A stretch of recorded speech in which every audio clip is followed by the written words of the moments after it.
ನೋಡೋಣ.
ಶಿವಮೊಗ್ಗದ ಜಿಲ್ಲೆಯಲ್ಲಿ ಸ್ಥಳೀಯ ಪೊಲೀಸರು ನೇರವಾಗಿ ಮರಳು ದಂಧೆಯನ್ನ ಮಾಡ್ತಾ ಇದ್ದಾರೆ. ಒಂದು ಲಾರಿಗೆ ತಿಂಗಳಿಗೆ 1,15,000 ಲಂಚ ಕೊಡಬೇಕು. ಲಂಚ ಕೊಡದಿದ್ರೆ ರೈತರಿಗೆ ಮರಳು ಎತ್ತಲು ಬಿಡ್ತಾ ಇಲ್ಲ. ಹೀಗೆಂದು ಮಾಜಿ ಸಚಿವ ಹರ್ತಾಳ್ ಹಾಲಪ್ಪರವರು ದೂರಿದ್ದಾರೆ. ಪೊಲೀಸರು ಮತ್ತು ಕೆಲವು ಸ್ಥಳೀಯ ರಾಜಕಾರಣಿಗಳ ವಿರುದ್ಧ ಮಾಜಿ ಶಾಸಕರು ಸಮರವನ್ನ ಸಾರಿದ್ದಾರೆ. ಶಿವಮೊಗ್ಗ ಎಸ್ಪಿ ಮಿಥುನ್ ಕುಮಾರ್ ಭೇಟಿ ಮಾಡಿ ಮರಳಲ್ಲಿ ಲಂಚ ಪಡಿತಾ ಇರುವವರ ಬಗ್ಗೆ ಮಾಹಿತಿ ನೀಡಿದ್ದೇನೆ ಎಂದು ಪ್ರತಿಕ್ರಿಯೆಯನ್ನ ನೀಡಿದ್ರು. ಎಲ್ಲಾ ಪೊಲೀಸ್ ಠಾಣೆಯಲ್ಲೂ ಕೆಲವು ಪೊಲೀಸರು ಲಕ್ಷಗಟ್ಟಲೆ ಲಂಚವನ್ನ ಹೊಡಿತಾ ಇದ್ದಾರೆ. ಇದಕ್ಕೆ ಕೆಲವು ಸ್ಥಳೀಯ ರಾಜಕಾರಣಿಗಳ ಸಹಾಯವೂ ಇದೆ ಎಂದ್ರು. ತಹಶೀಲ್ದಾರರಿಂದ ಹಿಡಿದು ಎಲ್ಲರಿಗೂ ಕೂಡ ಮಾಮೂಲು ಹೋಗ್ತಾ ಇದೆ ಎಂದು ಅವರು ಗಂಭೀರವಾದ ಆರೋಪವನ್ನ ಮಾಡಿದ್ದಾರೆ. ನನ್ನ ಜೊತೆಗೆ ನಮ್ಮ ಪಕ್ಷದ ಜಿಲ್ಲೆಯ ಅಧ್ಯಕ್ಷರಾದ ಮೇಘರಾಜ್ ಅವರಿದ್ದಾರೆ ಮತ್ತು ಜಿಲ್ಲಾ ಪಂಚಾಯಿತಿಯ ಮಾಜಿ ಸದಸ್ಯರು, ನಮ್ಮ ಪಕ್ಷದ ಹಿರಿಯ ಮುಖಂಡರಾದ ರತ್ನಾಕರ್ ಮನಗೋಡವರು, ಗಿರೀಶ್ ಗೌಡರು ಮತ್ತು ನಮ್ಮ ಜಿಲ್ಲಾ ಪದಾಧಿಕಾರಿಗಳು ಎಲ್ಲ ಇದ್ದೇವೆ. ನಾವು ಎಸ್ ಪಿಯನ್ನು ಭೇಟಿಯಾಗಿದ್ದೇವೆ ಮತ್ತು ಈಗ ಲೋಕಾಯುಕ್ತ DYSPಯನ್ನು ಭೇಟಿ ಮಾಡೋರು ಇದ್ದೇವೆ.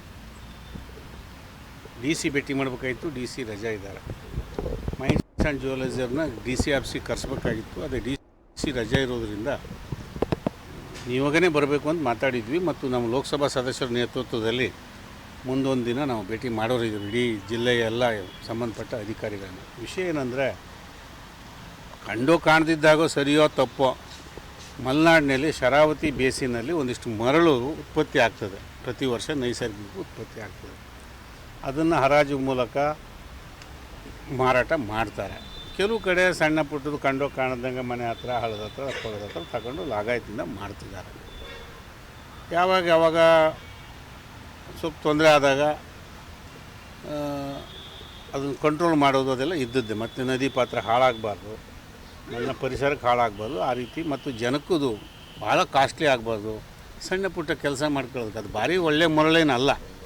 ಇದು ಕಂಡೋ ಕಣ ನಡ್ಕೊಂಡು ಬರ್ತಾಯಿದೆ ಲಾಗಾಯ್ತಿದ್ದೆ. ಅದು ಈಗ ಏನಾಗಿದೆ, ಕಳೆದ ಒಂದೂವರೆ ವರ್ಷದಿಂದ ಕೆಲವೇ ಜನರು ಮಾತ್ರ ಮಾಡಬೇಕು. ಅದನ್ನು ಆಯ್ದ ಜನರು ಮಾತ್ರ ಮಾಡಬೇಕು, ಇನ್ನು ಉಳಿದವ್ರು ಮಾಡಬಾರ್ದು. ಒಂದಿಷ್ಟು ಜನರನ್ನು ತಡೆಯೋದು, ಅದು ಪೊಲೀಸರ ಮೂಲಕ ತಡೀತಿದ್ದಾರೆ, ಅದು ತಹಶೀಲ್ದಾರ್ ಮೂಲಕ ಅಡ್ಡ ಹಾಕ್ತಿದ್ದಾರೆ, ಅದು ಮೈನ್ಸ್ ಆ್ಯಂಡ್ ಜ್ಯುವೆಲರ್ಸರು ಅಡ್ಡ ಹಾಕ್ತಿದ್ದಾರೆ. ಯಾರೋ ಹಾಲಪ್ಪ, ಕಾಳಪ್ಪ, ಅಣ್ಣಪ್ಪ ಮಾಡಬಾರ್ದು. ಫಾರೆಸ್ಟ್ನವ್ರ ಮೂಲಕನೂ ಈ 4 ಇಲಾಖೆಯವರು ತಡೀತಿದ್ದಾರೆ. ಇವೆಲ್ಲ ಇಲಾಖೆಗಳು ಇದ್ದವು, ಇನ್ನು ಸರ್ಕಾರವೂ ಇತ್ತು, MLAಗಳು ಇದ್ದರು, ಜಿಲ್ಲಾ ಪರಿಷತ್ ಸದಸ್ಯರುಗಳು ಇದ್ದರು. ಈ ಮರಳನ್ನು ಸಣ್ಣ ಪ್ರಮಾಣದಲ್ಲಿ ತೆಗೆದು ಹೊಡೆಯೋರು ಇದ್ದರು. ಅದು ಈಗೇನಾಗಿದೆ, ಇಂಥವ್ರು ಹೊಡಿಬೇಕು, ತೊಗೊಂಡು ಹೋಗ್ಬೇಕು, ಇಂಥವ್ರು ತೊಗೊಂಡು ಹೋಗಬಾರ್ದು ಅಂತ ಎಲ್ಲರೂ ಮಾಡೋದು ಇಲ್ಲೀಗಲೇ. ಆದರೆ ಈಗ ಇಂಥ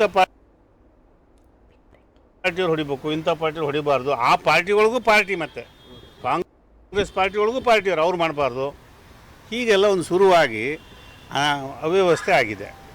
ಇದು ಪೊಲೀಸರ ಕೆಳ ಹಂತದ ಅಧಿಕಾರಿಗಳು ಇನ್ವಾಲ್ವ್ ಆಗಿದ್ದಾರೆ. ಅವರು ಸಹಕಾರದಿಂದ ತಡೀತಾರೆ. ಅವರು ಹಿಡ್ಕೊಂಬರ್ತಾರೆ, ಹಾಲಪ್ಪನ ಹಿಡ್ಕೊಂಬರ್ಬೇಕು ಅಂತ ಹಿಡ್ಕೊಂಬರ್ತಾರೆ, ಕಾಳಪ್ಪನ ಹಿಡ್ಕೊಂಬರ್ಬೇಕು ಅಂತ ಹಿಡ್ಕೊಂಬರ್ತಾರೆ. ಅಣ್ಣಪ್ಪಂದು ಮತ್ತು ರಾಜಶೇಖರ್ ಅವ್ರದ್ದು ಬಿಡಿ ಅಂತ ಹೇಳಿ ಬಿಡ್ತಾರೆ. ಹಗಲೇ ಅವ್ರು ಯಾವಾಗ ಏನು ಹೆಂಗೆ ಬೇಕಾದ್ರೂ ಹೊಡ್ಕೊಬೋದು. ಈ ಅವ್ಯವಸ್ಥೆಯ ಬಗ್ಗೆ, ತಾರತಮ್ಯದ ಬಗ್ಗೆ ಪೊಲೀಸ್ ಇಲಾಖೆ ದುರ್ಬಳಕೆ ಆಗ್ತಾಯಿದೆ, ತಹಶೀಲ್ದಾರ್ ದುರ್ಬಳಕೆ ಆಗ್ತಾಯಿದ್ದಾರೆ, ಮೈನ್ಸ್ ಆ್ಯಂಡ್ ಜಿಯೋಲಜಿ ಅಧಿಕಾರಿಗಳು ದುರ್ಬಳಕೆ ಮಾಡಿಕೊಂಡು ಸ್ಥಳೀಯ ಪುಡಾರಿಗಳು, ಅಧಿಕಾರದಲ್ಲಿರೋ ಪುಡಾರಿಗಳು ಇದನ್ನು ಮಾಡ್ತಾಯಿದ್ದಾರೆ. ಇದನ್ನು ತಡಿಬೇಕು ಅಂಥೇಳಿ ಹೇಳಿದ್ದೇವೆ. ಮತ್ತು ನಿಮ್ಮ ಪೊಲೀಸ್ ಇಲಾಖೆ ದುರುಪಯೋಗ ಆಗಬಾರ್ದು. ಪೊಲೀಸರು SP ಡ್ಯೂಟಿಯರು ಅಂತ ಇರ್ತಾರೆ, ಒಬ್ಬರು ಎಲ್ಲ ಸ್ಟೇಷನಲ್ಲಿ ಒಬ್ಬೊಬ್ರು ಇರ್ತಾರೆ. ಅವ್ರ ಮೂಲಕ ಹೇಳಿಸ್ತಾರೆ, ನೀವು ಹೊಡಿಬೇಡಪ್ಪ, ನಿನ್ನ ಗಾಡಿ ರಸ್ತೆಗೆ ತರಬೇಡ, ಉದಾಹರಣೆ ತರಬೇಡ. ಮತ್ತು ಅವ್ರದ್ದು ಹೊಡಿತಾರಲ್ಲ, ಅವ್ರು ಹೊಡಿತಾರಪ್ಪ, ಅವ್ರಿಗೆ ಹೊಡೆಯೋದಕ್ಕೆ ಪರ್ಮಿಷನ್ ಇದೆ. ಯಾವ ಪರ್ಮಿಷನ್ ಇದೆ? ಇಲ್ಲ. ಅದಕ್ಕೆ ಯಾರೋ ಹೇಳಿದ್ದಾರೆ, MLA ಹೇಳಿದ್ದಾರೆ, ಮತ್ತೊಬ್ಬರು ಹೇಳಿದ್ದಾರೆ ಅಂತ ಹೇಳ್ತಾರಂತೆ. ಇದು ತಾರತಮ್ಯ ಮಾಡಬಾರ್ದು ಅಂತ ಮನವಿ ಹೇಳಿದ್ದೇವೆ. ಮತ್ತು ಈ ಜಂಬಿಟಿಗೆ ಕಲ್ಲು ಆನಂದಪುರ ಹೋಬಳಿ ನಡೀತಾ ಇದೆ.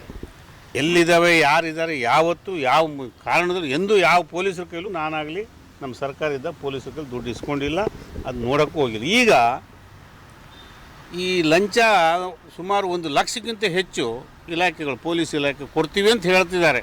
ಈ ಮರಳು ಹೊಡೆಯೋರು ಹೌದೋ ಅಲ್ಲೋ ಗೊತ್ತಿಲ್ಲ, ಅದು ಪೊಲೀಸರೇ ಹೇಳಬೇಕು, ತಗೊಳ್ಳೋರೇ ಹೇಳಬೇಕು. ಪೊಲೀಸ್ ಇಲಾಖೆಗೆ ಮಂತ್ಲಿ ಕೊಟ್ಟು ಪ್ರತಿ ಲಾರಿಯವ್ರು ಹೊಡಿಬೇಕು ಮರಳನ್ನು ಅಂತ.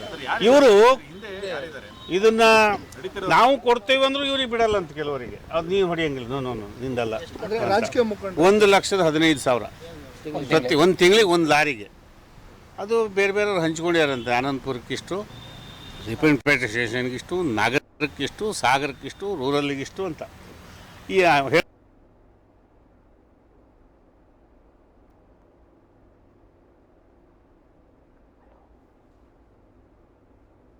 ಹೇಳಿದ್ದೇವೆ.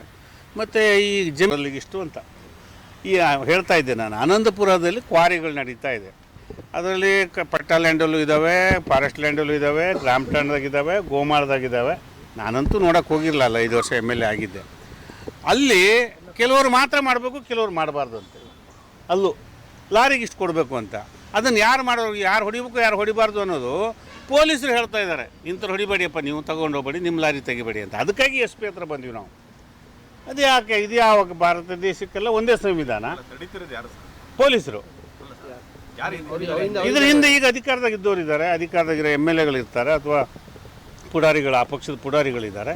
ಪೊಲೀಸರದ್ದು ಏನು ಕೆಲಸ? ನಾನು ಹೇಳೋದು, ಪೊಲೀಸ್ ಇಲಾಖೆ ಹೆಡ್ ನಮ್ಮ SP ಮುಖ್ಯಸ್ಥರು ಅವ್ರಿಗೆ ಹೇಳಿದ್ದೇವೆ, ನಿಮ್ಮ ಇಲಾಖೆಯವ್ರು ಹೋಗಿ ತಡೀತಾ ಇದ್ದಾರೆ, ಕೆಲವ್ರನ್ನ ಬಿಡ್ತಾ ಇದ್ದಾರೆ, ಇದು ಏನು ಅಂತ ಕೇಳಿದ್ದೇವೆ. ಗಮನಕ್ಕೆ ಬಂದಿತ್ತಂತ ಅವರಿಗೆ ಬಂದಿದೆ. ಇವತ್ತೇ ಎಲ್ಲ ಇಲ್ಲಿ ಬಂದಿದ್ದಾರೆ ಬೇರೆ ಬೇರೆ ಕಾರಣಕ್ಕೆ. ನಾನು ಮಾತಾಡ್ತೀನಿ ಅಂತ ಹೇಳಿದ್ದಾರೆ. ನೋಡಿಕೊಂಡು ಮುಂದೆ ನಮ್ಮ ಲೋಕಸಭಾ ಸದಸ್ಯರ ನೇತೃತ್ವದಲ್ಲಿ DC ಅವರ ಅಧ್ಯಕ್ಷತೆಯಲ್ಲಿ ದೊಡ್ಡ ಸಭೆ ಮಾಡ್ತೇವೆ ಮತ್ತು ದೊಡ್ಡ ಪ್ರತಿಭಟನೆ ಮಾಡ್ತೇವೆ. ಒಂದು 5-6 ಸಾವಿರ ಜನ ಸೇರಿ ನಾವು ಮುಂದೆ ಪ್ರತಿಭಟನೆ ಮಾಡೋರಿದ್ದೇವೆ. ಪೊಲೀಸರಿಗೆ ಯಾರು ಈ ಅಧಿಕಾರ ಕೊಟ್ಟಿದ್ದಾರೆ, ಕೆಲವರು ಹೊಡಿಬೇಕು, ಕೆಲವರು ಹೊಡಿಬಾರ್ದು ಅನ್ನೋ ಅಧಿಕಾರ ಕೊಟ್ಟವ್ರು ಯಾರು? ಅದನ್ನು SP ಕೇಳಿದ್ದೇವೆ. ಸಾಗರ ಭಾಗದಲ್ಲಿ ಎಷ್ಟು ಜನ ಇದ್ದಾರೆ? ಗೊತ್ತಿಲ್ಲ ಸರ್. ಅಲ್ಲಿ 110-150 ಲಾರಿ ಇದ್ದಾವೆ ಅಂತ ಹೇಳ್ತಾರೆ. ಸಣ್ಣ ಅಲ್ಲಿ ನಮ್ಮ ಹೊಸನಗರದಲ್ಲಿ ಎಂಥದ್ದು 200 ಅಡಿ ಅಂತಾರೆ. 200 ಅಡಿ ಅಂತವು 909 ಅಂತ ಟಾಟಾ ಈ ಸಣ್ಣ 4 ವೀಲರ್ಸು ಲಾರಿಗಳು ಕಮ್ಮಿನೇ ಇರೋದು. ಒಂದಿಷ್ಟು ಇದ್ದಾವೆ.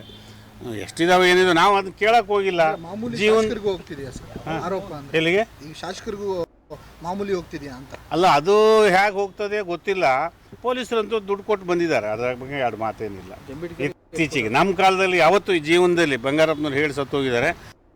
ಪೊಲೀಸರ ಕೈಲಿ ಯಾವತ್ತೂ ದುಡ್ಡು ಇಸ್ಕೋಬೇಡಿ ಅಂತ ಹೇಳೋರು ಅವರು. ಪೊಲೀಸ್ ಟ್ರಾನ್ಸ್ಫರ್ನಾಗೆ ಪೊಲೀಸ್ ಇಲಾಖೆಯಲ್ಲೆಲ್ಲ ಲೆಕ್ಕಾಚಾರ ಇರ್ತದೆ. ಇಂಟೆಲಿಜೆನ್ಸ್ ಅಂತಿದೆ, ಯಾವ MLA ದುಡ್ಡು ತಗೋತಾನೆ, ಯಾರು ಎಷ್ಟು ಕೊಟ್ಟು ಬಂದಿದ್ದೇನಂತದ್ದು ಎಲ್ಲ ಲೆಕ್ಕಾಚಾರ ಪೊಲೀಸ್ ಇಲಾಖೆಯಲ್ಲಿ ಇದ್ದಾರೆ. ನಾನಾಗಲಿ ನಮ್ಮ ಕೆಲವು